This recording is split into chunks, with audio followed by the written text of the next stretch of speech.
இந்த நேரத்தில் கடைசியாக சொல்லிக்கிறது, இந்த மாரி செல்வராஜ் என்ற பெயரை முன்வைத்து நிகழ்த்தக்கூடிய இந்த நகரத்தில் நிகழ்த்தக்கூடிய அத்தனைக்கும் ராம் சார் அப்படிங்கிற ஒருத்தர் தான் காரணம். இந்த அரசியல் புரிதலாக எனக்கு அவர் தான் உருவாக்குனார்.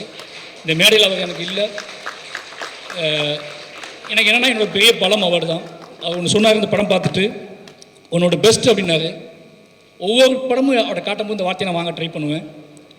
பெரியம்மாள் பண்ணும்போது பெஸ்ட் படம் எடுத்துடா அப்படின்னாரு. கர்ணன் பண்ணும்போது என்னடா பெரியம்மாள் தாண்டி போல இருக்கு அப்படின்னாரு. அப்புறம் மாமன்னன் பண்ணும்போது அதே மாதிரி ஒன்று சொன்னார். வாழை பண்ணும்போது ஏதோ எப்படியோ பெஸ்ட் படத்தை எடுத்துட்டேன் அப்படின்னு சொன்னார். ஆனால் இப்போ பைசன் பார்த்துட்டு உங்களுடைய பெஸ்ட் இதுதான்டா அப்படின்னாரு. இப்படி எனக்கு என்ன தோணும் அப்படின்னா, ஒரு விஷயம் தான் மெயினாக தோணும் எனக்கு எப்போவுமே.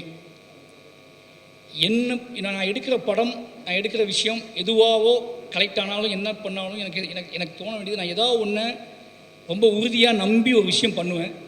அந்த நம்பி பண்ணுற விஷயம் மக்கள்கிட்ட போய் சேர்ந்துருமா சேராதா அப்படிங்கிற பயம் மட்டும்தான் பெருசாக எனக்கு இருக்கும்.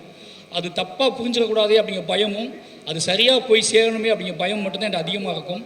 ஆனால் இந்த படத்தில் அந்த பயம் சுத்தமாக இல்லை. அதுக்கான காரணம் இந்த படத்தை ஆல்ரெடி பார்த்த நண்பர்களும், ரஞ்சித் அண்ணா, மற்றபடி எல்லாரும், அப்ளாஸ், இந்த டீம், இவங்க கொடுத்த பெரிய சப்போர்ட். கிட்டத்தட்ட நான் இந்த மொமெண்ட்டெல்லாம் ஏன் கிரியேட் பண்ணேன் அப்படின்னா, இவங்க ஆல்ரெடி என்கிட்ட ஒரு சக்ஸஸ் ஆன மாதிரியே பேசிகிட்டு இருப்பாங்க, பயங்கரமாக சக்ஸஸ் மீட் மாதிரி எடுத்துலான்னு சொல்லிட்டு.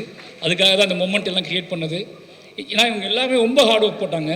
அப்போ நான் ஏதாவது திரும்ப இவங்களை எப்படி பண்ணுறது அப்படிங்கும்போது தான் ஏதாவது ஒன்று பண்ணி அவங்களுக்கான நன்றி நம்ம தெரிவிச்சிடணும் அப்படிங்கிறதுக்காக தான் அவசரமாக இந்த இதெல்லாம் க்ரியேட் பண்ணுது. நிறைய பேருக்கு கொடுக்க முடியல.